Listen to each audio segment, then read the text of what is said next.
So we've got Pat Dale and Tom Mooney from the Redmond Fire and Rescue. Pat's been here about 11 months from Washington State, and we're going to be hearing and seeing what's new. So welcome. Thank you. Thank you, Chris. Thank you. Thanks for having me here to beautiful Central Oregon and Redmond. Appreciate the invite to come here and speak with you all. As Chris mentioned, I came from a state, well, he mentioned Washington already, but the area in Washington that I came from, my wife and I enjoy basketball. I would describe one of the mainstream sports that we liked, basketball. So at the area that we lived, the basketball team was the Supersonics. Anybody remember that? Yeah. We had season tickets. Yeah, right. And I had 40 years in the fire service between Kent, a city named Kent, Olympia, and Graham, which was just outside of Tacoma. And between those three departments, I had 40 years, and I actually retired. And then we moved to a place where the basketball team is known as the Suns. Ron, you can't guess where that is. But I came back here to bridge some time as your fire chief here at Redmond Fire and Rescue. So I also want to give a shout out to the state champ wrestlers. Way to go. Now, do I owe $1 for that? No. Nice. You're treating me well. Thank you for lunch, too, by the way, for Tom and I. I brought Fire Marshal Chief Tom Moody along with me also. So I'm used to, in these 40 years, I want you to also know I rode the fire trucks for a lot of those years. So I have that experience to draw from, and 40 years in total. Along the way, I do instruction in areas of the fire department, so I'm used to teaching, and I use a PowerPoint just to sort of have my notes up here. And today I brought Chris with me to advance my slides. Sorry, you got to still look like So thank you, Chris. I'm ready. The next one is just very similar also. Beautiful picture there, so we'll go to the next slide. I thought I would just impart a few things to you, and then of course entertain questions. Impart a few things that I thought you might find interesting about your fire department, Redmond Fire and Rescue. We've recently gone through a strategic planning process, very recently. And by the way, as I present, a couple of my bosses are in the room. How's that for, would that make you nervous with a couple of bosses, your bosses in the room? We've, with a stakeholder group from within the fire department, about 16 of us revised our mission statement, and currently this is our mission statement, which to highlight it, we're a family. I like that was in there. This isn't my mission statement. It was a collective of stakeholders, of public safety professionals. Our mission is to provide excellent customer service dedicated to saving lives and property through prevention, preparedness, problem solving, and effective emergency response to all members of our community. So that's a pretty comprehensive and meaningful mission statement. And then I thought to make this presentation a little more brief and allow for question and answers. What we do is we help people, and our phone number is 911. Are there any questions? And don't be afraid to call. That's right. Smoke alarms always go out at night. Yeah. Right. I was just kidding about that. We'll get to that, Chris. I'm ready for the next slide, please. We just didn't have a clicker today, so Chris, I appreciate that. Who we are, an outdated photo, but we're a fire district. We're governed by a board of fire directors, 5 people that are elected officials with rotating 4-year terms. 2 of them are in the room here today. Again, an outdated photo. I apologize for that. I describe myself as a team of neighbors and colleagues focused on being the cornerstone of safety in your community. That's the way I describe Redmond Fire and Rescue. Please, Chris. Who we are, we're 63 members and operations staff, the people on the big trucks and medic units, 6 administration staff, 2 in Chief Mooney's Division of Fire and Life Safety, and 2 in fire and EMS training.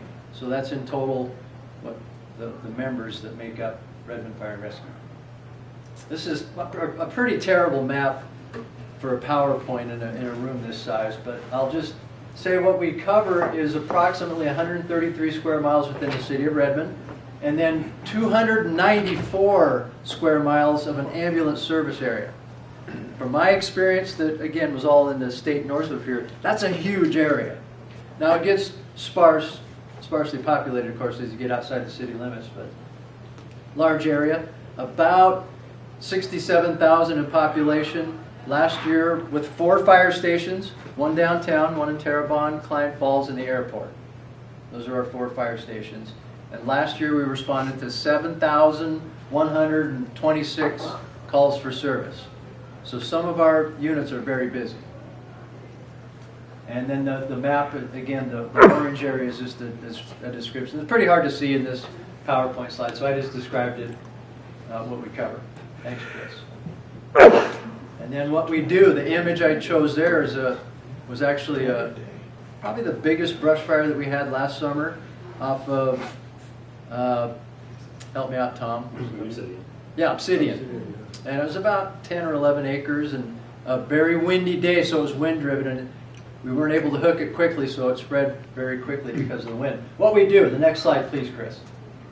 Well, just an overview, it tipped off the picture there a little bit. Emergency medical services makes up about 80% of those 7,126 calls. Now that's changed over my 40 years. We've advanced more into the medical side of emergency response than we were 40 years ago. What does that mean? It's about 80% of our calls. Advanced life support, those are the highly trained, I could describe them as doctors in the field. To become paramedicine certified is a long, arduous process, and all of our members on the medic units and fire trucks, almost all of them are paramedics in certification. We transport and provide intra-facility transfers. Now I've made a note there that I'll say this a couple times, that as the population increases, so does our demand for service. I know that sounds duh, Chief Dale, which by the way, have you guys had a presentation from Chief Lewis? Yes. Redmond Police, great guy. You know what Chief Lewis and I have in common? We both want to be firefighters. You can tell Chief Lewis that I was here and I said that too.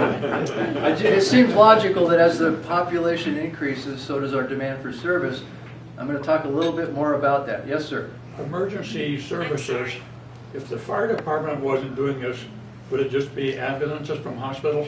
In some areas, that's the case. Not around here in anywhere in Oregon that I'm aware of. Because those numbers, that's 200 or 20 a day. 20 a day, yes, sir. And that's going up at a rate of about an increase of 6% per year. And I'll talk a little bit more about population and how it goes up with our demand for service. Yes, please. And then another area, of course, is we respond to fires that are out of control to try to gain control of those fires. That's in place, and it only makes up about 5 to 8% of our total call volume now. But what I don't even ride the trucks anymore. I'll tell you, in 40 years, it's an amazing service that our firefighter paramedics deliver. I truly believe that. I don't ride the trucks anymore. I'm just here to provide some leadership and direction. But it's an amazing service that they provide. So you think 5 to 8% of those 7,126 calls for fire suppression. But what I need to focus on, so our membership focuses on, is what is the risk in the community. So we have to be prepared for that.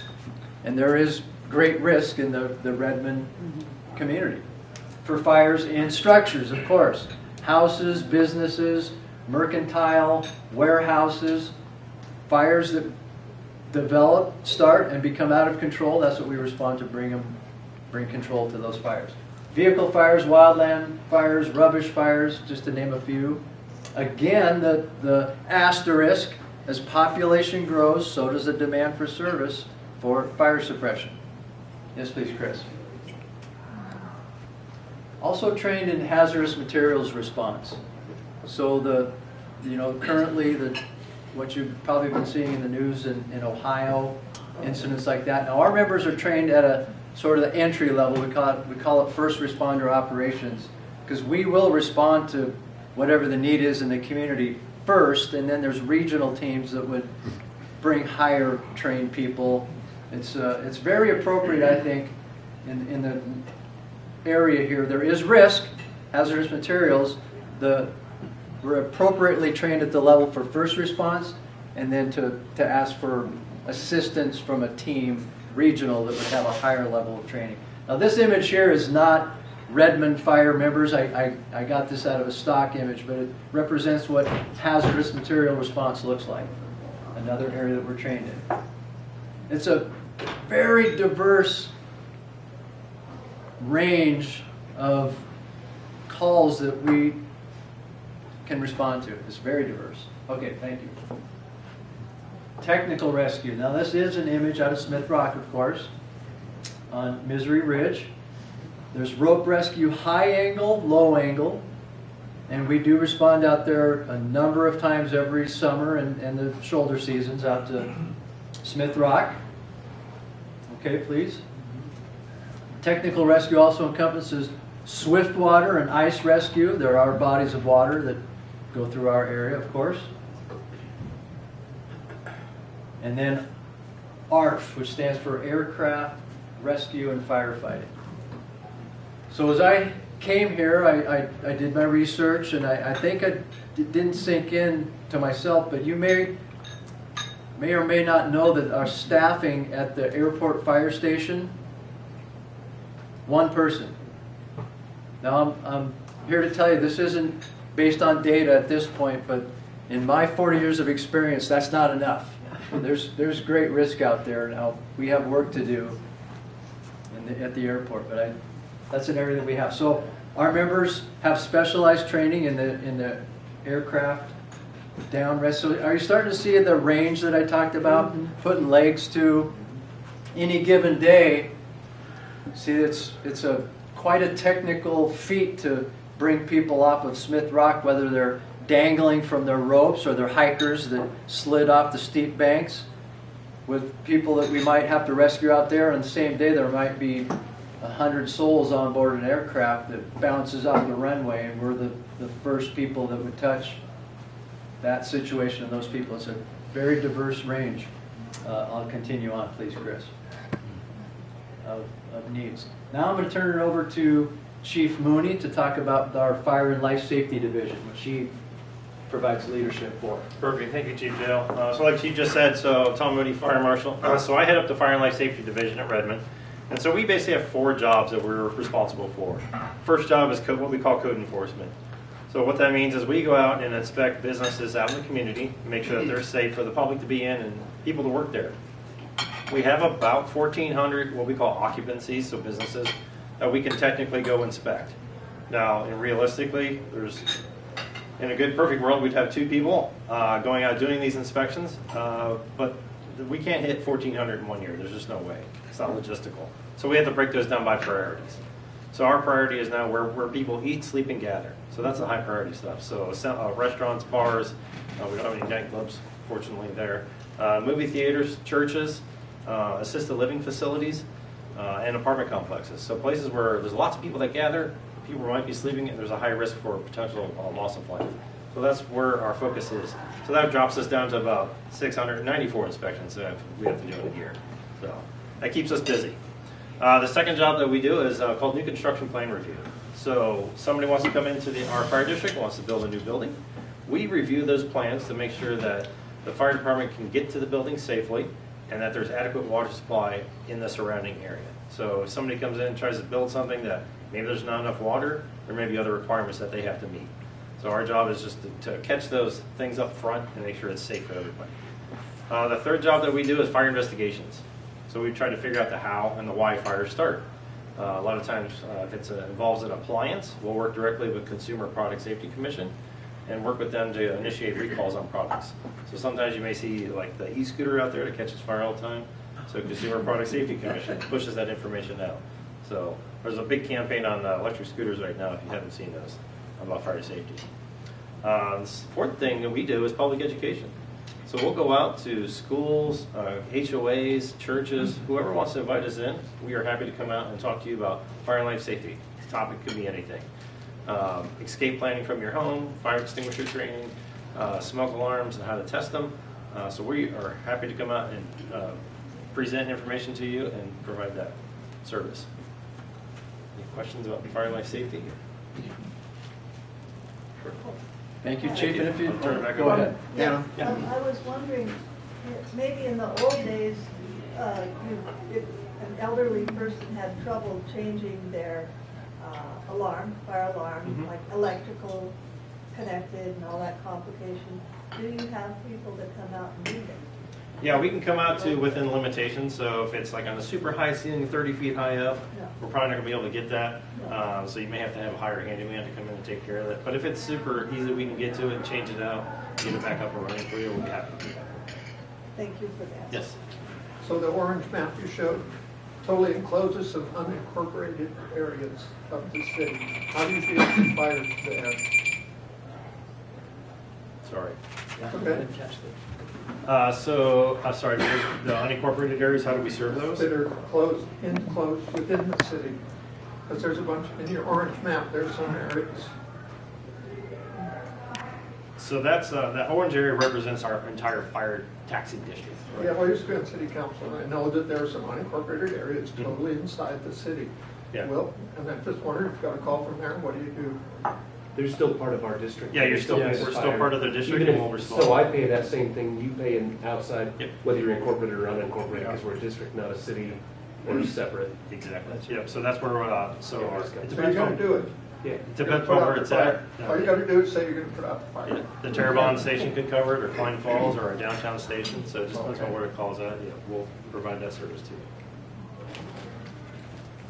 Great, thank you, Chief Mooney. We'll do some question and answers for sure after a few more of these slides that are just my notes to remind me what to talk about. So Chief Mooney's division, see, it's important, and I'm glad that we have Chief Mooney currently and another person in his division soon, but it's a balance of prevention is important.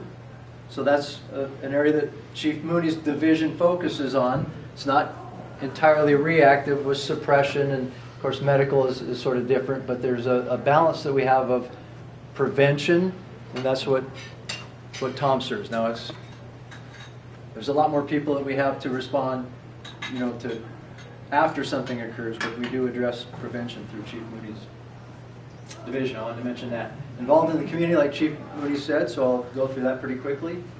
Next. Thank you.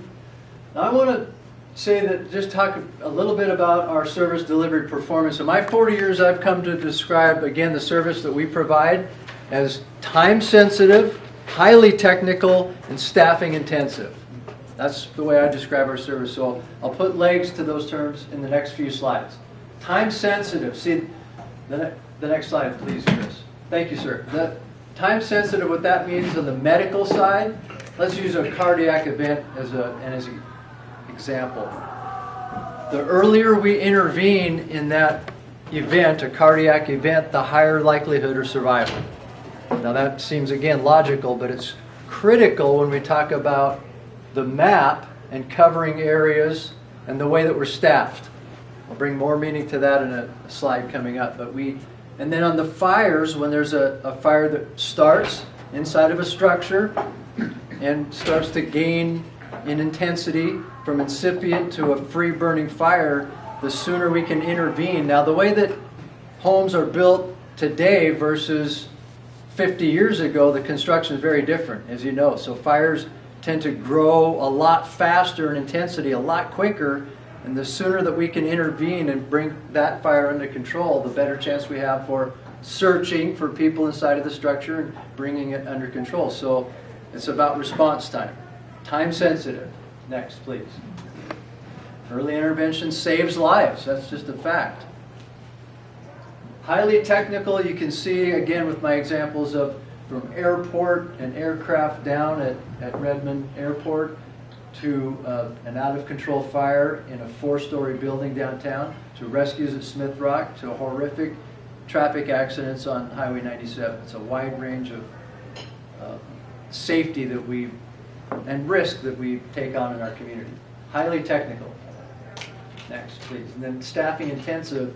I would describe it just from my own experiences, possibly the most physically demanding blue-collar job in this country.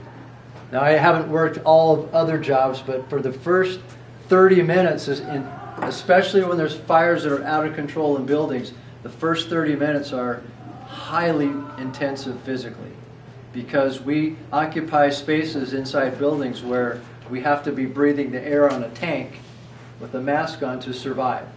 And we take risk in doing that that's calculated, but we enter to bring the fire under control and search for people in buildings that have beds in them. Now that's highly physically demanding. Next, please. Labor intensive. Challenges ahead for Redmond Fire and Rescue that I see in my 11 months that I've been here, drawing from the 40 years of experience that I have. We have challenges. They're going to sound really familiar to you. Staffing, and the next one, funding, right? So like, is it Jen that talked about the food options? Yeah. Jen mentioned they have staffing challenges. I would describe ours as different in that, yes, we do recruitment to bring in people that we want to hire. We get people to apply. Now it's changed in 40 years. In a similarly sized district like this 40 years ago, I would say we would probably get hundreds, maybe nearing 1,000 people to apply for fire department jobs. Today, 30. It's a big difference. I couldn't impart to you today why that is entirely, but I think the time in our history that changed it was COVID, and coming out of it is different. That's my sort of anecdotal view. Our challenge in staffing is it takes funding. Next slide, please. So again, back to our demand for service, what I want to say to you here is we're growing in population at about 2.6% per year in the area that we serve. Now, disproportionately, the call demand for service is growing at 6%. That's not unique to Redmond Fire, but I want to point out to the Redmond community, but I want to point out that that's disproportionate. And is there growth coming to Redmond? Yeah, everybody's head's shaking yes, we anticipate that coming. See, it's a disproportionate level of demand for service compared to the population. I've seen that in the other departments that I've worked at too. It's just a phenomenon that occurs. So as we look at that, next please, how we're funded is largely by property taxes. Taxation on real property is the major source of our funding. And then those ambulance transports and transfers, that provides revenue. And you notice I put an asterisk. We're currently on a local option levy that expires in a couple of years. Here's a spoiler alert. We're going to need to renew that local option levy because we're already behind. This is, from my experience, I'm looking at the way we're staffed. We really haven't kept up. The population has outpaced our staffing. And here's what that looks like. When there's a call for service, what we have in a station is an ambulance and an engine. And we'll have 2 people in that station. And when a call comes in, a need in the community, they have to decide, do they get on the ambulance or get on the fire truck? And now you can see that it leaves one or the other not staffed, so that when a second call comes in that station's area, it takes a unit from a neighboring station to come in. Long response time, early intervention saves lives. Do you see how we're behind in staffing? And it's going to take funding in this way to renew a local option levy to try to keep up, catch up, I'm going to say, candidly, and keep up with the population that we see that's coming. Spoiler alert, we'll be on a ballot. It's just a matter of when and for how much, quite frankly. Okay. In closing, I always have some elevator pitches I have when I'm asked to speak at groups, and I talk about smoke detectors and carbon monoxide detectors. Save lives. I'm a firm believer in sprinkler systems too. They intervene very early, don't they? And they keep a fire in check. They don't replace firefighters that come and gain control, but they keep it in check. So I believe smoke detectors and CO detectors save lives. Sprinkler systems intervene earlier than we can get there and bring a fire under control. Next, please, and then the next one, please, Chris. have a fire escape plan. Okay, that stop there. Fire extinguishers and their placement, very important. Here's the one that I say today that I see is probably one of the most impactful in my 40 years. And it's in your house, and it's free. Anybody? Ron, be kind to me. Ron knows the answer to this. It's your bedroom door. This campaign is called Close Before You Doze. The next one, please. It just simply says that if you close your bedroom door before you go to bed, we've done tests, not me, but the fire service has done tests in buildings that we start fires in them, and a home can be almost destroyed, and with a closed bedroom door, even a hollow core door, behind that door that's closed is a very survivable space for people, and the rest of the house is almost entirely destroyed. It's remarkable. So that is very impactful. Close your bedroom door before you go to sleep. With that, I conclude my presentation. We'll open it up to questions and answers. Questions? Hopefully answers. Yes, sir. With the divergence of staffing and going down and funding going up, how do you make use of any volunteer services? Yes, good question. So currently we don't have volunteer firefighters. Here's what I'd say about that, because I love volunteers. I started as one in the year 1980. I started as a volunteer firefighter.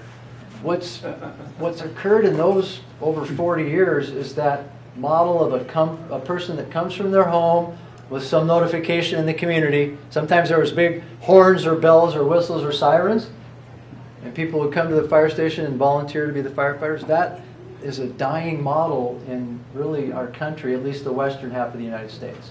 It's just, there's such a demand for training and certifications and the highly technical part that people just don't, that's a dying model for probably a number of reasons. So it's difficult to get people to volunteer.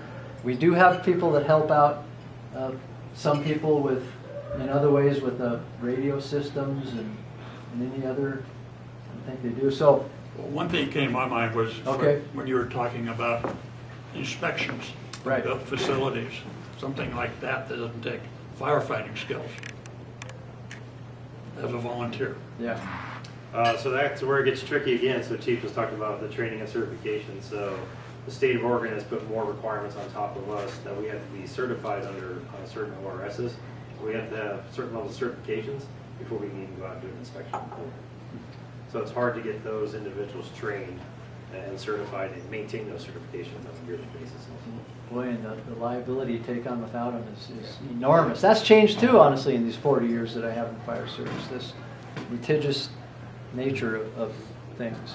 Now, I would describe in my 11 months here, Redmond as going from a rural to an emerging suburban fire department in a rural setting. Can you make sense of that? So some of those, we're going to leave behind the opportunities for some volunteerism, I think, because it's just such a demand on people's time, and people's lives have changed in that way. Was there a question? So it sounds like you're probably going to, in addition to renewing the levy, maybe ask for an increase of some kind. Do you know what our current rate is? And Yes. what you might need to get caught up? What I'm going to be cautious in saying where we need to go, but I'll tell you it's $2.02 per $1,000 of assessed property value right now. That's where we're at, 202. Where we need to go, I'm working on that now, but I don't want to misstep by saying so at this time. But $80 per household per. Pardon me? $80 to $100 per year per household then? Pardon me? $80 to $100 increase per year per household. Well, if it was an increase that, It is. yeah, that we could talk about, it might be something in the area of, now I said I was going to be Most cautious of them not are saying 400,000 to anything. 500,000. It might be $100 a year increase to our median Yes. home price, and that's what I have to talk to. Yep. Did that make sense? Yeah, that's what Thanks for, yeah, you went right to, you got me to say it, and I want to do that with data that provides evidence to my bosses when we talk about levy renewals and increases. Yes, sir.